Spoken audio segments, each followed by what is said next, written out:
Hello students, welcome to JK civil services. Myself Sadhvi. और आज हम अपना पुराना टॉपिक कंटिन्यू करेंगे, दैट इज़ डिकम्पोजिशन। तो आज का हमारा टॉपिक है फैक्टर्स इफेक्टिंग डिकम्पोजिशन। पिछले लेक्चर में आपने डिकम्पोजिशन के बारे में पढ़ा था। आज हम पढ़ेंगे कि कौन कौन से फैक्टर्स हैं जिनकी वजह से डिकम्पोजिशन इफेक्ट होता है। इसके दो फैक्टर्स हैं, एक है chemical composition, number second is climatic factors. ठीक है, केमिकल कॉम्पोजिशन के अंडर क्या क्या आता है? अगर डेट्रिटस लिग्निन और काइटिन रिच होगा, मतलब अगर डेट्रिटस में लिग्निन और काइटिन की क्वांटिटी बहुत ज़्यादा होगी तो डिकम्पोजिशन का rate will be slower, decomposition बहुत आहिस्ता होगी।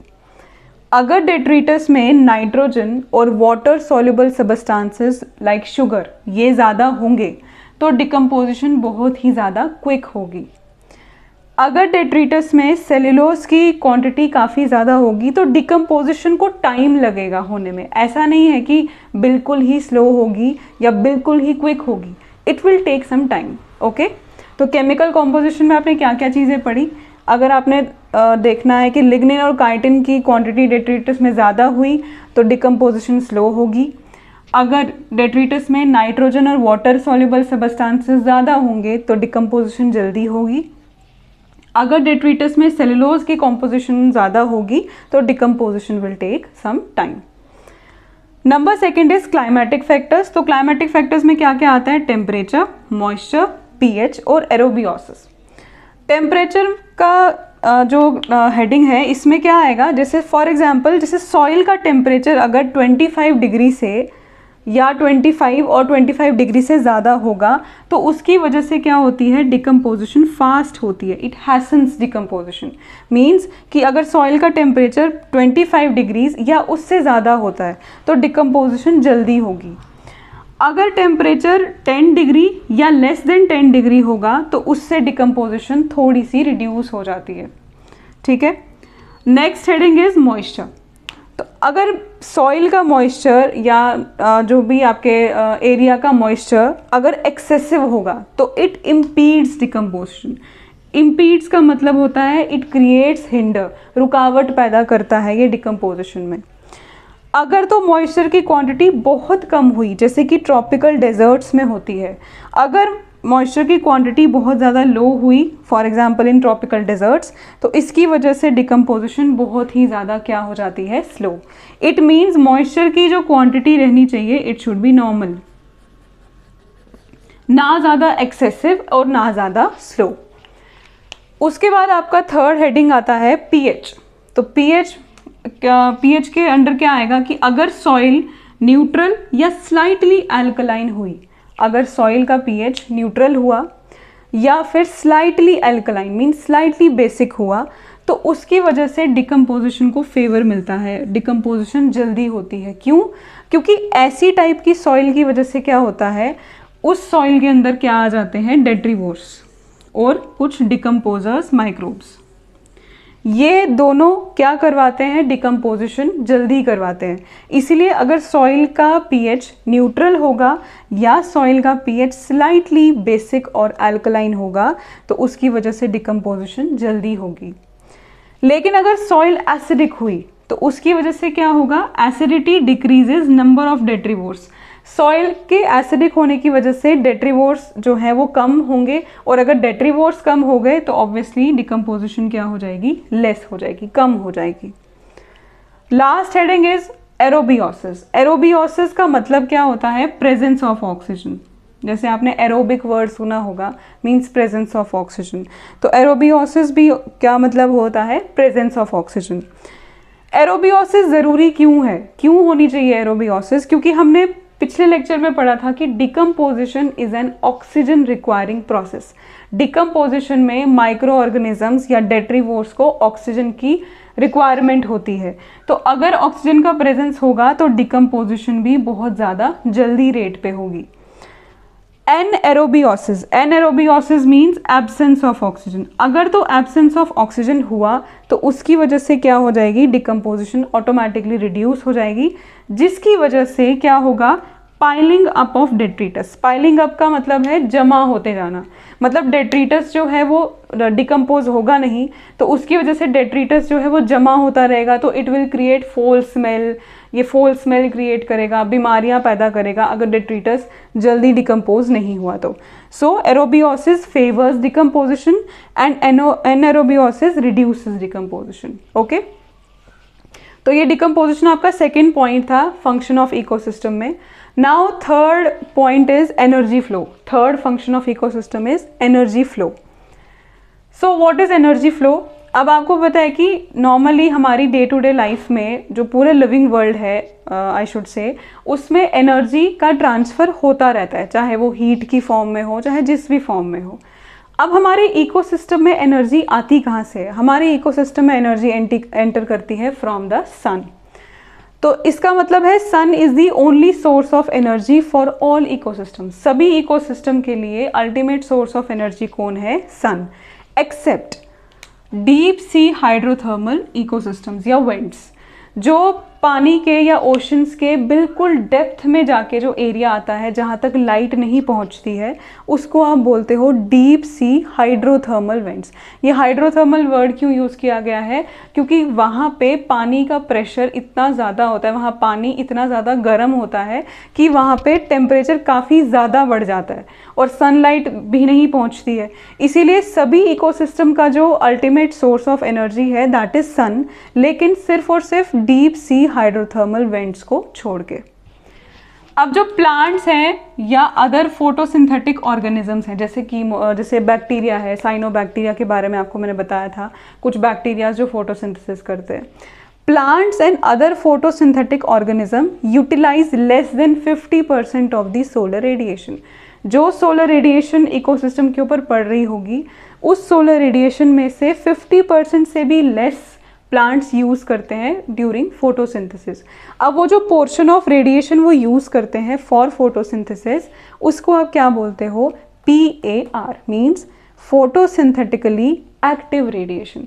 मतलब जब सन की रेज इकोसिस्टम पे पड़ रही है तो जो प्लांट्स हैं वो उस रेडिएशन में से लेस देन 50% जो पोर्शन यूज़ कर रहे हैं वो है आपकी फोटोसिंथेटिकली एक्टिव रेडिएशन।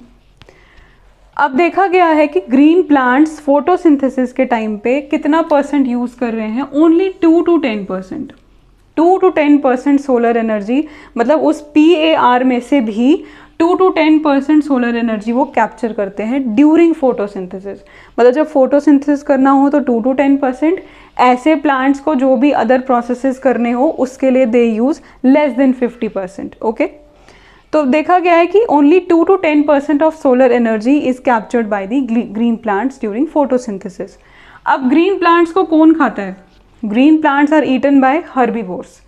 जब ग्रीन प्लांट्स को हर्बीवोर्स ने खा लिया तो उन्होंने जो 10% सोलर एनर्जी यूटिलाइज की थी उसका ट्रांसफ़र हो गया हर्बीवोर्स के अंदर। मीन्स जो ग्रीन प्लांट्स के अंदर एनर्जी थी उस एनर्जी का 10% कहाँ गया? हर्बीवोर्स के पास। बाकी का जो 90% था वो लॉस हो गया एज हीट, और उस हीट को प्लांट्स दोबारा यूटिलाइज कर सकते हैं अपने बाकी प्रोसेस करने के लिए, जैसे रेस्पिरेशन, अदर प्रोसेसेस। ओके, तो ग्रीन प्लांट से हर्बीवोर्स में कितना एनर्जी का ट्रांसफ़र हुआ है? 10%। अब हर्बीवोर्स को भी कौन खाएगा? कार्निवोर्स।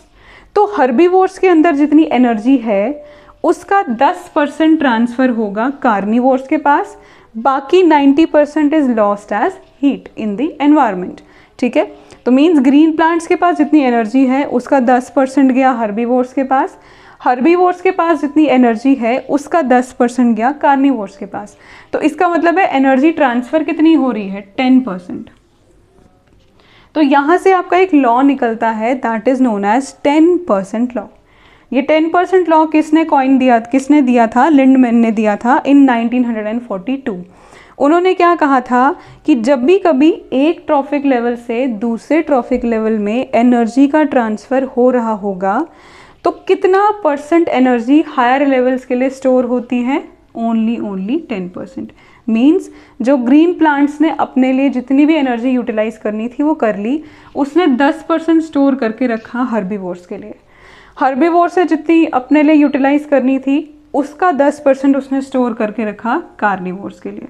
इसका मतलब है कि एनर्जी फ्लो हर एक ट्रॉफिक लेवल में कितनी कितनी हो रही है, 10%। और इसी एनर्जी फ्लो के बेसिस पे आपका लॉ निकला है, दैट इज़ 10% लॉ। जो बाकी के 90% बच जाता है, it is lost as heat. चाहे वो रेस्पिरेशन हो, चाहे वो किसी भी प्रोसेस में लॉस हो रहा हो, it is lost as heat. बाकी सिर्फ और सिर्फ 10% of energy is transferred from one trophic level to another. Then इसके बाद आपका एक टॉपिक है, so flow of energy is always unidirectional और लीनियर और वन वे। मीन्स जो फ्लो ऑफ एनर्जी है वो हमेशा एक ही डायरेक्शन में फ्लो करेगी, या जो फ्लो ऑफ एनर्जी है वो हमेशा एक ही डायरेक्शन में चलती है, या मतलब आप ऐसे भी बोल सकते हो कि फ्लो ऑफ एनर्जी लीनियर है या flow of energy one way है। Energy flow decreases with successive trophic levels. जैसे जैसे ट्रॉफिक लेवल्स बढ़ते जाएंगे, एनर्जी फ्लो जो है वो डिक्रीज होता जाएगा। अब ये आपको कैसे समझ आएगा, इस एग्जाम्पल से आप ये देख सकते हैं। मैंने एक फूड चेन बनाई है, इसमें सबसे पहले आपके आ गए plants, then herbivores, primary carnivore, secondary carnivore and then for example decomposers. Okay, अब प्लांट्स ने क्या किया, जो सनलाइट उसके ऊपर पड़ी, जो फोटोसिंथेसिस के टाइम पे उसने सनलाइट का यूटिलाइज किया 2 to 10% एनर्जी, वो कितनी है, सपोज 10,000 किलो कैलोरीज और 10,000 जूल्स भी आप ले सकते हैं। अब इस प्लांट की 10,000 किलो कैलोरीज में से कितना ट्रांसफ़र होगा, 10%। हर्बीवोर्स को कितना मिलेगा 10,000 में से, 1,000 KCl। उसके बाद हर्बीवोर्स को कंज्यूम करने वाला कौन होगा, प्राइमरी कार्निवोर। तो प्राइमरी कार्निवोर को 1000 KCl में 10% मिलेगी, दैट इज़ 100 किलो कैलोरीज। उसके बाद प्राइमरी कार्निवोर कौन खाएगा, प्राइमरी कार्निवोर को कौन खाएगा, सेकेंडरी कार्निवोर। तो 100 KCl में से 10% मिलेगा सेकेंडरी कार्निवोर को, that is 10 KCl। Okay, then secondary carnivore को आगे जाके डिकम्पोजर्स यूटिलाइज कर लेंगे। तो डिकम्पोजर्स के पास इस 10 KCl में से कितना जाएगा, 10%, वो कितना बन जाएगा, 1 KCl। अब आप देख रहे हो कि जैसे जैसे ट्रॉफिक लेवल बढ़ता गया, एनर्जी जो है वो कम हो रही है। पहले 10,000 थी, लास्ट वाले के पास कितनी है, 1 KCl। इसका मतलब है एनर्जी फ्लो जो है वो डिक्रीज होती है जैसे जैसे ट्रॉफिक लेवल बढ़ता जाएगा। सक्सेसिव का मतलब ही होता है जैसे जैसे बढ़ता जाएगा, ट्रॉफिक लेवल बढ़ता जाएगा, एनर्जी फ्लो भी क्या होता रहेगा, डिक्रीज होता रहेगा। अब आप ये देख रहे होंगे, ये आर मैंने यहाँ पे लिखा हुआ है कि what is R. R means जो 90% एनर्जी रेस्पिरेशन की फॉर्म में या हीट की फॉर्म में लॉस हो गई है, वो है ये आर। मीन्स प्लांट्स ने जो यूटिलाइज करना था उनको ये मिल गई एनर्जी, बाकी की उनकी रेस्पिरेशन में लॉस हो गई। हर्बीवोर्स ने इस 10,000 KCl में से 10% लेना था, उनको मिल गया 1,000 KCl, उनकी जो बाकी 90% थी वो रेस्पिरेशन में लॉस हो गई। प्राइमरी कार्निवोर को इस 1,000 KCl का 10% मिलना था, उनको मिल गया 100 KCl, जो बाकी उनकी 90% एनर्जी थी वो रेस्पिरेशन में लॉस हो गई। तो ये R means loss of energy, 90% जो एनर्जी है लॉस ऑफ वो हो गई है in the form of respiration और in the form of heat. Okay, अब एनर्जी फ्लो के अंदर एक और टॉपिक है, that is food chain and food web. ये दो टॉपिक्स हैं। तो पहले हम पढ़ेंगे फूड चेन के बारे में। What is food chain? Food chain होता है सीक्वेंस। किसका सीक्वेंस? ऑर्गेनिजम्स का। ऑर्गेनिजम्स का सीक्वेंस ऑफ एन इकोसिस्टम। मतलब वो ऑर्गेनिज्म किसके होने चाहिए, वो एक इकोसिस्टम में होने चाहिए। उन ऑर्गेनिजम्स का सीक्वेंस जिसके थ्रू, जिस सीक्वेंस के थ्रू क्या हो रहा है, फूड और उसकी एनर्जी का ट्रांसफ़र हो रहा है। मीन्स फूड चेन एक ऐसा सीक्वेंस है ऑर्गेनिजम्स का जिसके थ्रू फूड और उसकी एनर्जी पास हो रही है, with each member becoming the food of a later member. इसका मतलब है कि जो ये सीक्वेंस है, इस सीक्वेंस का हर एक मेंबर जो है वो उसके आगे आने वाले मेंबर का क्या बन रहा है, फूड। मीन्स अगर सपोज प्लांट है तो प्लांट किसका फूड बनेगा, हर्बीवोर का। Each member becoming the food of later member. देखो जो आपने ये ऊपर फूड चेन बनाई, ये भी एक सीक्वेंस है, ये फूड चेन है, सीक्वेंस ऑफ ऑर्गेनिजम्स। ओके, यहाँ पे क्या हो रहा था, फूड और उसकी एनर्जी का ट्रांसफ़र हो रहा था। एंड ईच मेंबर, हर एक मेंबर जो है becoming the food of a later member, हर एक मेंबर जो है वो अगले मेंबर का क्या बन रहा है, फूड बन रहा है। तो this is known as food chain, एक सीक्वेंस। ओके, फूड चेन हमेशा किससे शुरू होगी? फूड चेन हमेशा शुरू होती है ग्रीन प्लांट से या ऑटोट्रॉफ से। इसीलिए ऑटोट्रॉफ्स को हम और क्या बोलते हैं? Base of the food chain और first link of the food chain. ठीक है, सबसे पहले शुरू करवाने वाली, फूड चेन को शुरू करवाने वाले कौन होते हैं?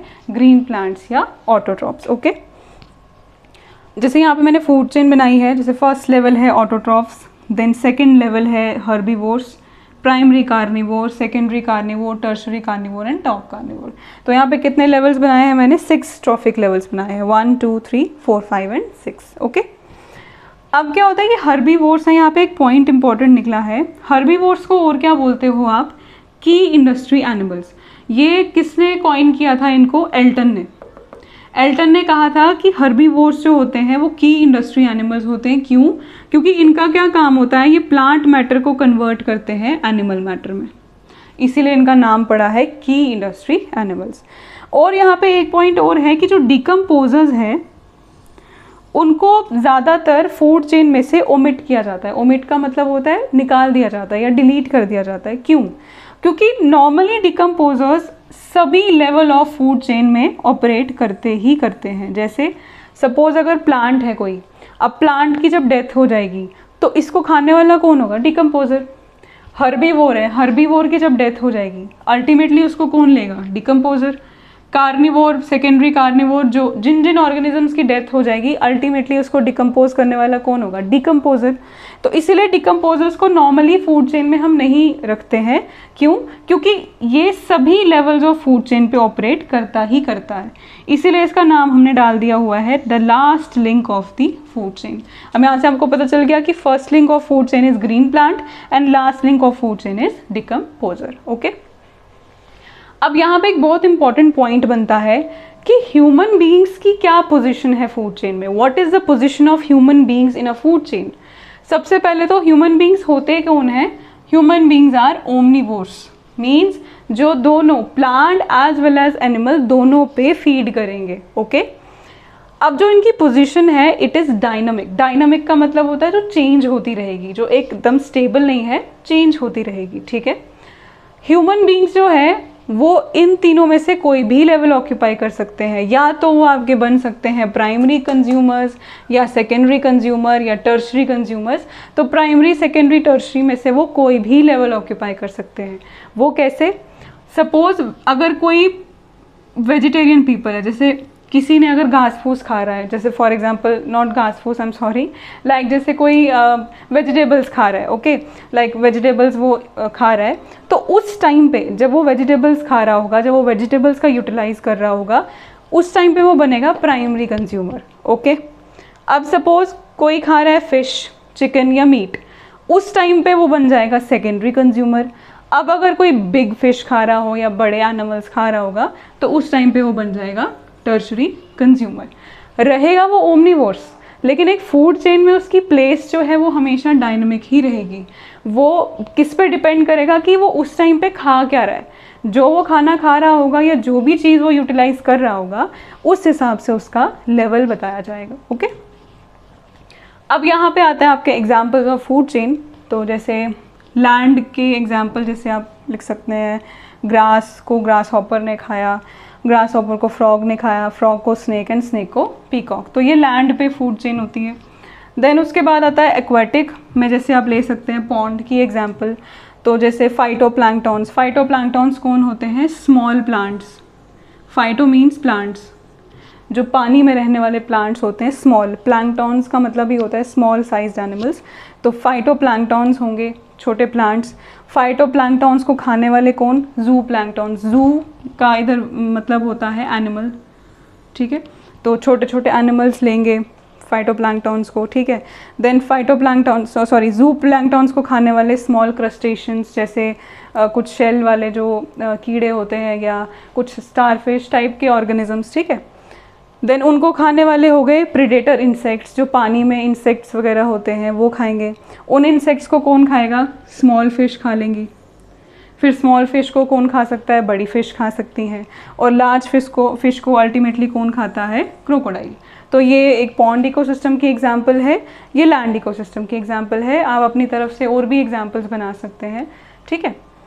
अब यहाँ पे फिर फूड चेन कंटिन्यू होता है। तो फूड चेन हमेशा क्या होती है, इट इज़ ऑलवेज स्ट्रेट। आपने देखा होगा जो भी फूड चेन यहाँ हमने ड्रॉ की है वो बिल्कुल ऐसे टेढ़ी मेढ़ी नहीं है या ऐसे अप डाउन नहीं हो रही है, वो स्ट्रेट जा रही है। तो फूड चेन हमेशा क्या होती है, स्ट्रेट। और एनर्जी फ्लो फूड चेन में क्या होता है, यूनी डायरेक्शनल। एनर्जी फ्लो कभी भी मल्टी डायरेक्शनल नहीं होगा। Energy flow in a food chain is unidirectional, okay. उसके बाद आपका आता है टाइप्स ऑफ फूड चेन। तो 2 टाइप्स की फूड चेन होती है। Number 1 is grazing food chain and number 2 is detritus food chain. उसके बाद आपका आता है टाइप्स ऑफ फूड चेन। तो 2 टाइप्स की फूड चेन होती है। Number 1 is grazing food chain and number 2 is detritus food chain. So number 1 is grazing food chain, okay. तो ग्रेजिंग फूड चेन क्या होता है, ग्रेजिंग फूड चेन एक्सटेंड करती है प्रोड्यूसर्स से through herbivores to carnivores, okay. मतलब जैसे अभी आपने कुछ देर पहले जो एग्जांपल्स पढ़ी वो सारी आप ग्रेजिंग फूड चेन में डाल सकते हो एक्सेप्ट एक्वाटिक वाली, ठीक है। तो ये एक्सटेंड होती है प्रोड्यूसर्स से through herbivores to carnivores, okay. जैसे फॉर एग्जांपल ये छोटी सी एक मैंने फूड चेन बनाई, जैसे ग्रास है उसको कौन कंज्यूम करेगी, गोट, दैट मतलब जो कि क्या है प्राइमरी कंज्यूमर, और उसको कौन कंज्यूम करेगा, मैन, जो कि आपका इधर सेकेंडरी कंज्यूमर्स। तो आप यहाँ पे और भी एग्जांपल लिख सकते हो, जैसे ग्रास है, जैसे अभी पहले लिखी थी ग्रास हॉपर, फिर फ्रॉग, स्नेक, ईगल, वो जो बड़ी बड़ी फूड चेन्स हैं वो सारी आपकी किसके अंदर आ जाती हैं, ग्रेजिंग फूड चेन के अंदर, ठीक है। ये नॉर्मली कौन से साइज की होती है, लार्ज साइज की। These are large sized food chains, okay. Number 2 is detritus food chain. तो डेट्रिटस फूड चेन क्या होता है, ये किससे शुरू होगी, ये शुरू होती है डेड ऑर्गेनिक मैटर से, क्योंकि डेट्रिटस लिखा हुआ है।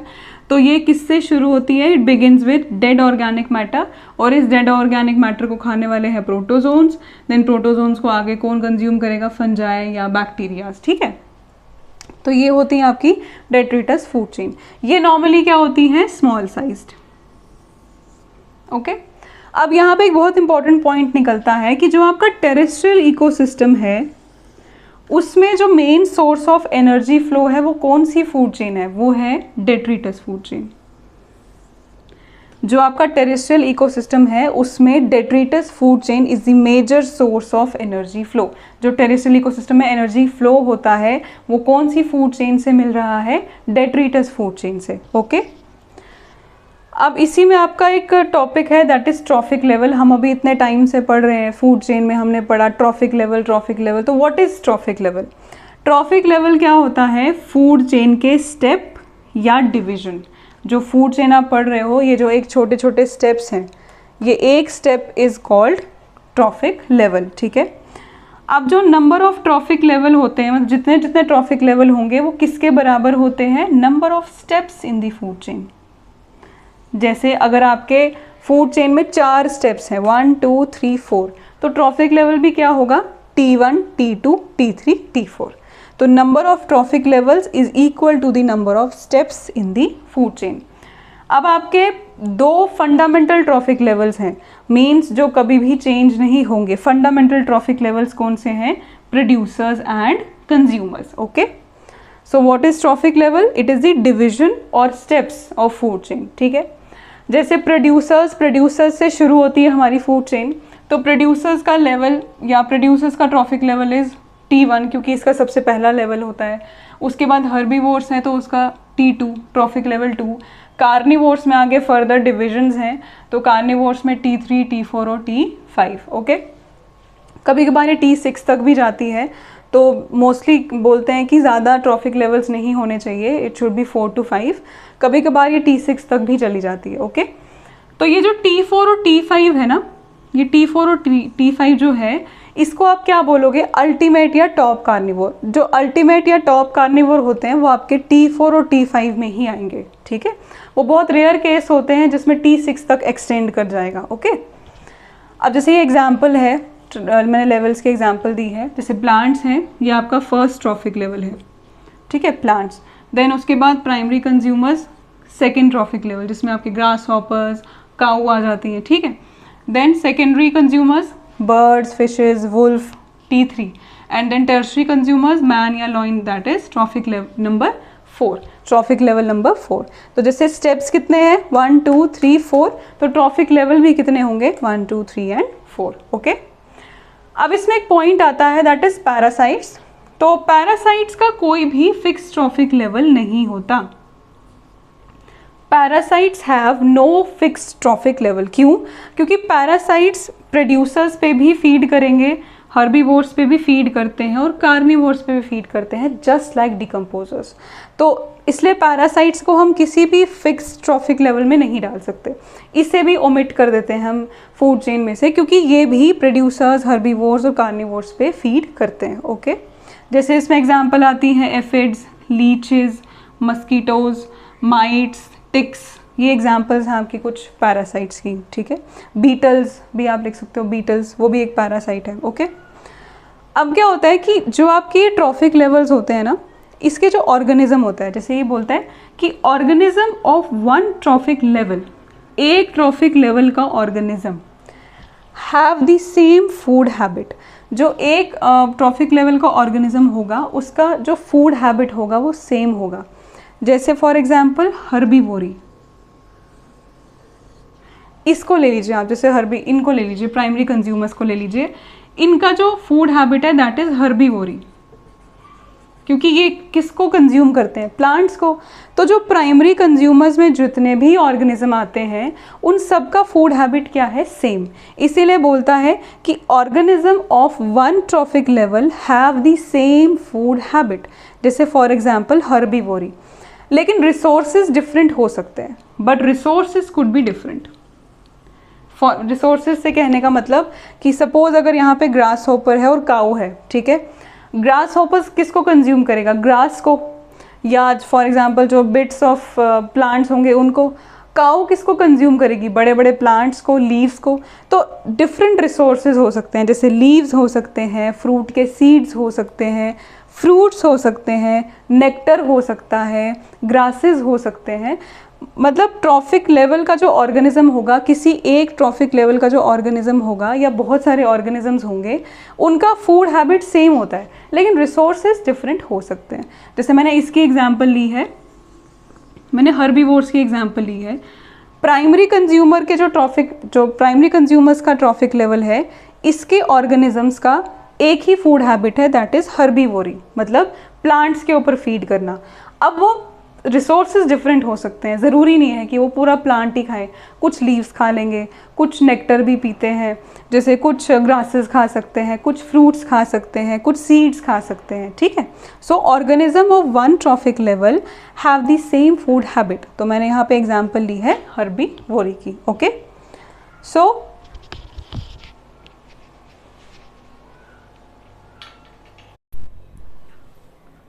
यहाँ से एक डेफिनेशन निकलती है, that is known as guild, okay. So what is guild? Guild is actually a group of species belonging to a trophic level. मतलब एक ट्रॉफिक लेवल में बहुत सारी स्पीशीज हो, ग्रुप ऑफ स्पीशीज हो, which exploits a common resource base, जो कि एक कॉमन रिसोर्स बेस को यूज कर रही हो इन अ सिमिलर फैशन। जैसे मैंने आपको हर्बीवोरी बताया कि एक ट्रॉफिक लेवल में जो ऑर्गेनिजम्स हैं उनका एक ही फूड हैबिट होता है, तो उसी से ये डेफिनेशन निकली है कि एक ट्रॉफिक लेवल में अगर ग्रुप ऑफ स्पीशीज होंगे, अगर वो एक कॉमन रिसोर्स बेस का यूज कर रहे हैं सिमिलर फैशन में, मतलब कोई उनके फूड हैबिट में कुछ चेंज नहीं आ रहा है, अगर वो एक सिमिलर फैशन में एक कॉमन रिसोर्स बेस का यूज कर रहे हैं, यूटिलाइज कर रहे हैं उस कॉमन बेस रिसोर्स को, तो उस पूरे प्रोसेस को या उस पूरे ग्रुप ऑफ स्पीशीज को आप क्या बोलते हो, guild. For example nectar feeding birds means जितनी भी बर्ड्स हैं जो नेक्टर पे फीड करती हैं, तो मैं बोल सकती हूँ कि ये बर्ड्स का एक गिल्ड है। जैसे ग्रेजिंग एनिमल्स, जैसे शीप, काउ, जो चलती हैं, जो घास चलती है या प्लांट्स के ऊपर फीड करती हैं, तो मैं बोल सकती हूँ कि ग्रेजिंग एनिमल्स का क्या है, गिल्ड है।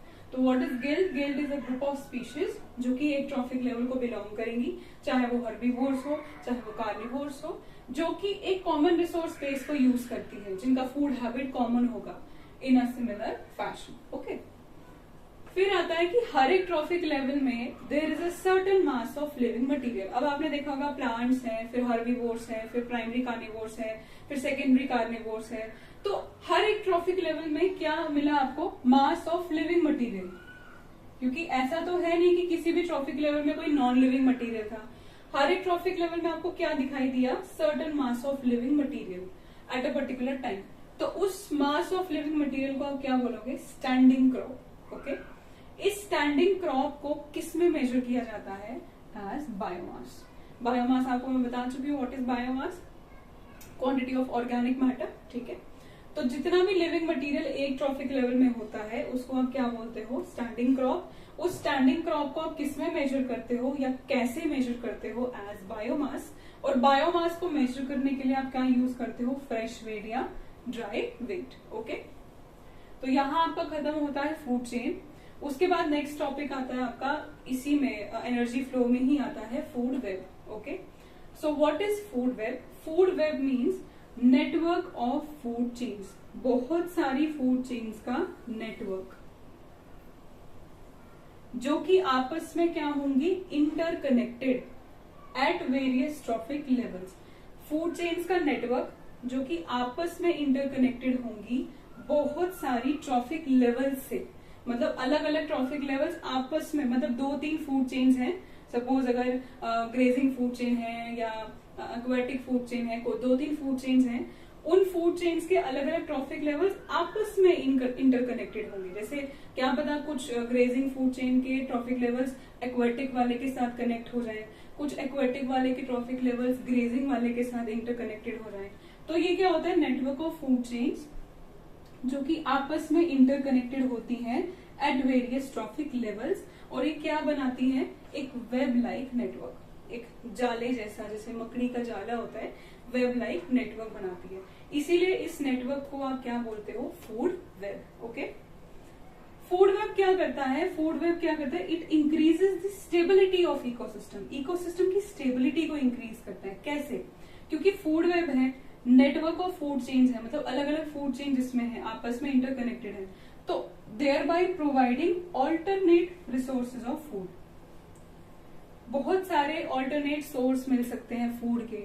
ठीक है, जिसकी वजह से जो आपके एंडेंजर्ड स्पीशीज हैं उनको हेल्प हो सकती है ग्रोथ में। मींस एंडेंजर्ड स्पीशीज को अलग अलग ऑल्टरनेट सोर्स मिल सकते हैं उनके खाने का। तो फूड वेब हमारे इकोसिस्टम को स्टेबलाइज करता है bye providing alternate source of food, thereby allowing the endangered species to grow in size. Okay, food web में एक एनिमल